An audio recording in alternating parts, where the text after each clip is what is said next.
আজকে সমাজের মধ্যে যারা আলেম, যারা বক্তা, তারা সমাজের সাধারণ মানুষের মধ্যে তারা প্রশ্নবিদ্ধ হচ্ছে যে বক্তা থেকে টিকটকার হচ্ছে। আজ বর্তমানে দেখা যাচ্ছে যে আপনার ইউটিউবের মধ্যে ঢাকার একজন বক্তা ওমর ফারুক আল আজমি, তিনি ভেড়ার মতন এরকম করে চুলে কাটিং ফাটিং করে এখন বক্তা থেকে নাম পড়াইছে টিকটকার। বক্তা থেকে টিকটকার নাম দিয়ে ভাইরাল হওয়ার ধান্দায় কঠিন ভাইরাসে সে আক্রান্ত হয়েছে। একজন বক্তা এমন বক্তা থেকে টিকটকার হয়ে পুরা আলেম জগৎকে কলঙ্কিত করেছে, নাউজুবিল্লাহ। একজন আলেমের সম্মান, একজন আলেমের দাম কত বড়, যে জায়গায় আল্লাহ রাব্বুল আলামিন বলেছেন এই পৃথিবীর মধ্যে সবচেয়ে দামি মানুষ আমি আল্লাহর কাছে যারা আলেম, ইন্নামা ইয়াখশাল্লাহ মিন ইবাদিহিল উলামা। যারা আলেম তারা আল্লাহর কাছে সবচেয়ে যারা দামি মানুষ, সম্মানিত মানুষ। আল্লাহ আলেমদেরকে এত সম্মান দিয়েছে কারণ আলেম ব্যক্তিরা আল্লাহ তাআলাকে ভয় করে। আজকে আমি আলেম হলাম, আমি বক্তা হলাম, আমার ওয়াজ মানুষ শোনে না, আমাকে মানুষ দাওয়াত দেয় না, এই যে ভাইরাল হওয়ার আক্রান্তে ভাইরাসে ঢুকে আপনার ঈমান নষ্ট হয়ে যাচ্ছে। একজন কওমিয়া মাদ্রাসার দাওরায়ে হাদিস পাস, মুফতি পাস, আমি কোনো এক সময় একটা বইয়ের মধ্যে পড়েছিলাম, মুফতি পাস করে যখন বাড়িতে এসেছে তার ওয়াজ মানুষ শোনে না, মসজিদে ইমামতি করতে দেয় না, তার কাছে ফতোয়া নিতে আসে না। তখন এই ব্যক্তি করলেন কি, যে আপনার হঠাৎ করে একদিন মসজিদে দাঁড়িয়ে বলছে, সম্মানিত হাজিরিন, আমি অমুক দাওরায়ে হাদিস মাস থেকে, আমি অমুক মাদ্রাসা থেকে মুফতি পাস করে এসেছি, আমি আপনাদের কাছে ফতোয়া দিচ্ছি যে মসুরের ডাল খাওয়া হারাম। এই যে হাসছেন আপনারা, আমরা সচরাচর প্রত্যেক দিন প্রায় সপ্তাহে 1-2 দিন মসুরের ডাউল আমরা খেয়ে থাকি। এখন একজন মুফতি পাস করে এসেছে কিন্তু মানুষ তার ওয়াজ শোনে না, উনি ফতোয়া দিচ্ছে যে মশারির ডাউল খাওয়া হারাম। এখন এলাকার মধ্যে সমালোচনা শুরু হয়ে গেল। মনে করেন আপনাদের সরোজগঞ্জ বাজারে চায়ের দোকানে বলছে অমুক গ্রামের অমুকের সন্তান মুফতি পাস, মানুষের কাছে ফতোয়া দিচ্ছে মশারির ডাল খাওয়া হারাম, এবং এই নিয়ে আলোচনা সমালোচনা এলাকার মধ্যে ভাইরাল হয়ে গেল। এখন একটা বিশাল বড় জনসভা এবং এই মুফতি সাহেবকে ফতোয়া দিতে হবে, কোন কিতাবে পাইল যে মশারির ডাউল খাওয়া হারাম। এখন সমস্ত মানুষ যখন একরত্ব হয়েছে তখন জিজ্ঞাসা করলো, হুজুর আপনি তো মুফতি পাস করেছেন, যে আপনি বলছেন যে মশারির ডাউল খাওয়া হারাম, এটা কোন কিতাবে, কোন হাদিসে, কত নাম্বার পৃষ্ঠা আছে আপনি দেখা দেন। এবার ডাক দিয়ে বলতেছেন, মাননীয় সম্মানিত ব্যক্তিবর্গ, আজকে আপনারা এতগুলি মানুষ আমাকে চেনেন, আগে চিনতেন না। আমি মুফতি পাস করে এসেছি, আমাকে মসজিদের সামনে নামাজের জন্য ইমামতিতে দেয় না, আমার ওয়াজ মানুষ শোনে না, আমাকে সম্মান করে না। আমি যে মুফতি পাস করেছি এলাকার মানুষ জানেও না। আসলেই মশারি ডাউল খাওয়া হালাল। আমি এই কথাটা বলেছি, আমার এটা ভুল হয়ে গিয়েছে। আমি বলার কারণ মানুষ জানে না যে আমি মুফতি। আজকে এমনই হয়েছে সমাজের মধ্যে, এই যে ওমর ফারুক আল আজমি নামে আমরা যতটুক শুনেছি নাকি পূর্বেই তিনি বলেছে যে আমি ভাইরাল হয়ে আবার ভালো হয়ে যাব। এখন যদি মনে করি যে আমি জিনা করব, আমি জিনা করার পরে আমি আগেই বলতেছি আল্লাহ, জিনা করে আমি আল্লাহর কাছে ক্ষমা চাইব, আল্লাহ কি ক্ষমা করবে? কারণ আপনি জিনা করার পূর্বেই তো আপনি ভালো হওয়ার কথা ছিল, আপনি অজান্তে ভুলে শয়তানের অসসায় পড়ে আপনি জিনা করছেন, ভুল করেছেন, গুনাহ করেছেন, ওইটা আল্লাহ তাআলার কাছে আপনি ক্ষমা চাইবেন। কিন্তু আপনি পূর্বেই যে আপনি এরকম করে বলছেন যে আল্লাহ আমি গুনাহ করে ক্ষমা চাবো না, আগে সুদের টাকা কামাই করে নিয়ে 20 লাখ টাকা বানালাম, তারপর আল্লাহর কাছে ক্ষমা চাইলাম, তা কি হবে? সম্মানিত ভাইয়েরা আমার, এই যে সুদের টাকা আগে লাগালেন, এই 10 লক্ষ টাকার মালিক হলেন, হওয়ার পরে যা আপনি খাইলেন, আপনার রক্ত, গোস্ত, মাংস সব কিছু হারাম। আপনি যতই তাওবা করেন না কেন, আপনি যত ইবাদত করবেন, সকল ইবাদত আপনার নষ্ট হয়ে যাবে, আল্লাহর দরবারে কবুল হবে না। সম্মানিত ভাইয়েরা আমার, এরকম করে বক্তা থেকে টিকটকার ওমর ফারুক আল আজমি এখন নেড়াটেরা হয়ে আবার তওবা করে সমাজের মানুষের কাছে বলছে আমার ভুল হয়ে গিয়েছে, শয়তানের অসসায় পরে এই কাজগুলো আমি করেছিলাম, আমি আবার ওয়াজ করতে চাই। বাংলার মানুষ চিন্ত না এই যে ভাইরাল হওয়ার দান্দাই ভাইরাস ঢুকে একজন আলেম মানুষ মানুষের কাছে কলঙ্কিত করলো পুরো আলেম সমাজকে। আলেমরা এমনই হয়, বক্তা যদি দাওয়াত না পায় এমন করে ভাইরাল হয়, এমনকি সমালোচিত হলো। এই জন্য আল্লাহর রসুল, আল্লাহর পয়গম্বর বিশ্ব নবীজি আমার এই জন্য বলেছে প্রতিটি ইবাদতের মাধ্যমে ইন্নামাল আমালু বিন্নিয়াত, আপনার যদি নিয়ত যদি সহি শুদ্ধ যদি না থাকে তাহলে আপনার সে আমল আল্লাহর দরবারে কবুল হবে না।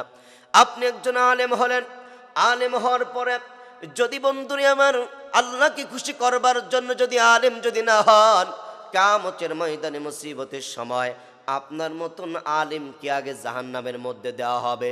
এবার আসুন দুনিয়ার মধ্যে থেকে, এই পৃথিবীর মধ্যে থেকে যত মানুষ দুনিয়াতে ছিল, ওই জাহান্নামে সর্বপ্রথম কোন ব্যক্তিকে জাহান্নামে দেওয়া হবে? আমরা তো জানি জান্নাতের 8টি দরজা আছে। জান্নাতের মধ্যে সর্বপ্রথম যিনি জান্নাতে প্রবেশ করবেন তিনি আর কেউ নয়, আমার আপনার বিশ্বনবী পয়গম্বর, আল্লাহর পয়গম্বর। আল্লাহর পয়গম্বর নবীজি জান্নাতের মধ্যে যাবে। জান্নাতের মধ্যে একটা বুরাকের উপরে একটা ঘোড়ার উপরে উঠে যখন জান্নাতে যেতে চাইবেন, তখন তে আমার আল্লাহ তাআলা ডাক দিয়ে বলবেন, ওগো হাবিবুল্লাহ, আজকে আপনি জান্নাতের মধ্যে যেতে চাচ্ছেন। ওগো পয়গম্বর, আপনি জান্নাতের মধ্যে যাচ্ছেন, আপনার ডান পাশে আবু বকর, বাম পাশে ওমর, আপনি তো জান্নাতের মধ্যে ঢুকে যাচ্ছেন, আপনি তো ঘোড়ার পেটের উপরে জান্নাতে যাচ্ছেন। আবু বকর আপনার পছন্দর, ওমর আপনার পছন্দর, আপনার সঙ্গে থেকেছে। আল্লাহ তাআলা ডাক দিয়া বলেন, ইয়া রাসূলুল্লাহ, আমিও জান্নাতে আপনাকে দেব, আমি আল্লাহর পছন্দ একজন ব্যক্তিকে আপনার সঙ্গে জান্নাতে দেব। আমার নবীজি ডাক দিয়া বলবেন, আল্লাহ আপনি আমার সঙ্গে কাকে জান্নাতে দিবেন? আল্লাহ তাআলা ডাক দিয়া বলেন, নবী গো, আপনি যেই ঘোড়াতে উঠবেন, এই ঘোড়ার লাখাম টেনে টেনে যেই ব্যক্তি জান্নাতের দিকে নিয়ে যাবে তিনি আর কেউ নয়, যেই মসজিদ নববীর মধ্যে তুমি নামাজ পড়িয়েছো, যিনি আজান দিয়েছে, যার নাম হজরতে বিলালে হাফসি রাদিয়াল্লাহু তাআলা আনহু। হজরতে বিলাল ওই ঘোড়া টানতে টানতে জান্নাতের মধ্যে নিয়ে যাবে, আর ওই জান্নাতের বোরাকের উপরে তুমি নবীজি থাকবে। সুবহানাল্লাহ। সম্মানিত মুসলমান আব্বা জানেরা, আমার মুসলমান যুবক ভাইরা, জান্নাতের মধ্যে সর্বপ্রথম আল্লাহর পয়গম্বর জান্নাতে যাবে, কিন্তু জাহান্নামের মধ্যে প্রথম কোন ব্যক্তিকে জাহান্নামে দেওয়া হবে? আল্লাহ নবীজি, বিশ্ব নবীজি আমার 3 প্রকার ব্যক্তিকে প্রথম জাহান্নামে দিয়ে উদ্বোধন করা হবে। এই কথাও কিন্তু আমার আল্লাহর পয়গম্বর সহিহ মুসলিম শরীফের মধ্যে এসেছেন, যার নিয়তের মধ্যে গরমিল ছিল। এই 3 প্রকার ব্যক্তি জাহান্নামে যাবে। তার 1 নম্বরে জাহান্নামী হবে দানশীল। এলাকার মধ্যে টাকা আছে, সম্পদ আছে, সবাই আমাকে দানবীর বলবে। আমার এলাকার মহল্লার জালসায় আমি 10,000 20,000 টাকা দেই, বড় আমাকে তাকবীর দেওয়া হয়।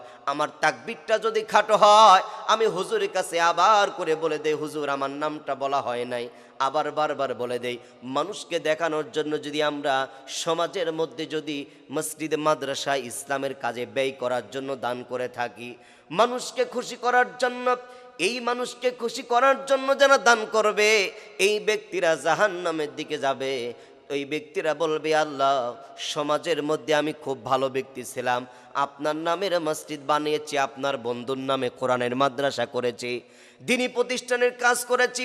আমার আল্লাহ রাব্বুল আলামিন ডাক দিয়ে বলবেন, দুনিয়ার মধ্যে তোমার অর্থ ছিল, টাকা ছিল, দান করেছো, সমাজের কাজ করেছো, এই কাজ করা কি হচ্ছে? তুমি মানুষকে দেখানোর জন্য, আমি আল্লাহকে দেখানোর জন্য তুমি কাজ করো নাই, এই জন্যই তোমাকে আজকে জাহান্নামের দেওয়া হচ্ছে। 2 নম্বরে শহীদ। ইসলাম বিজয়ের জন্য যারা শহীদ হবে তাদের কোনো, যারা শহীদ তারা মৃত না, তারা জীবিত।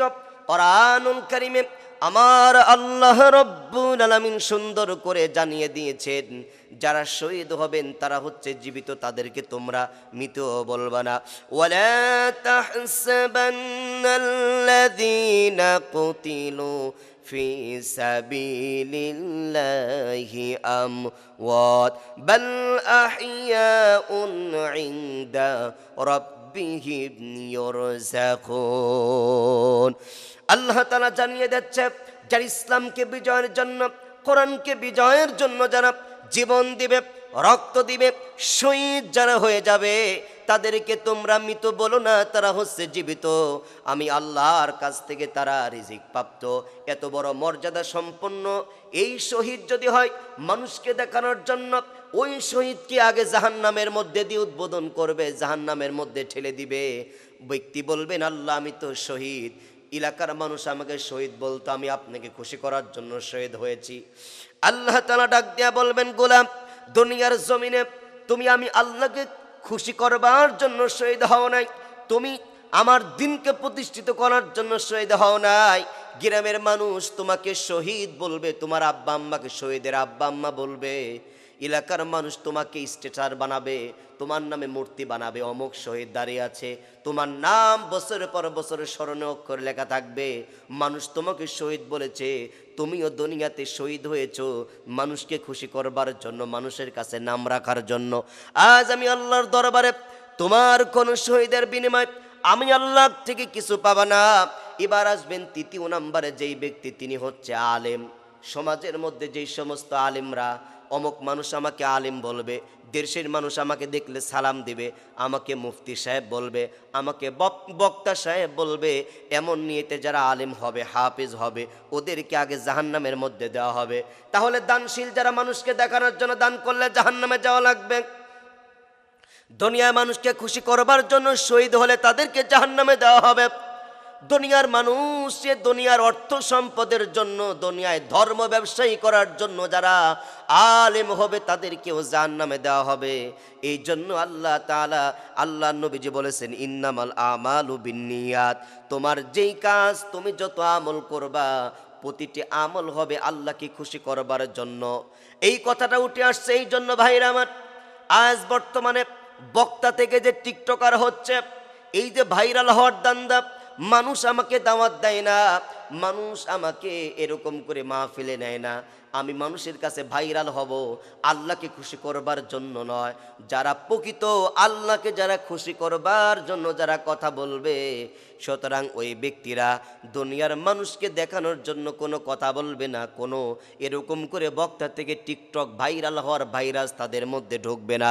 এই জন্য আমাদের প্রতিটি মানুষকে, আমাদের চলন ফিলন, আমাদের কথাবার্তা, ইসলামী দাওয়াত সব কিছু হতে হবে আমার আল্লাহ তাআলাকে খুশি করবার জন্য। আমরা দোয়া করি আল্লাহ তাআলা যেন যারা এরকম করে কিছু উল্টা পাল্টা আমরা দেখি, হাফেজ থেকে টিকটকার, বক্তা থেকে টিকটকার, যারা এই মানুষকে দেখানোর জন্য, ভাইরাল হওয়ার জন্য ভাইরাসের রোগে আক্রান্ত হয়েছে, আমরা তাদের প্রত্যেকের জন্য দোয়া করি আল্লাহ তাদের যেন হিদায়াত দেয়, পরিপূর্ণতা যাতে কোরআনের নূর অন্তরের মধ্যে দিয়ে দেয়। কোরআন পড়েছে, কোরআনের নূর অন্তরের মধ্যে সেটিং ফিটিং হয় নাই, তার জীবন দিয়ে কোরআন পরিচালনা করতে পারে নাই বিধায় আজকে পথ ভ্রষ্ট হয়ে যাচ্ছে। আল্লাহ তাআলা এই জাতিকে আল্লাহ তাআলা হেফাজত করুন। আল্লাহুম্মা।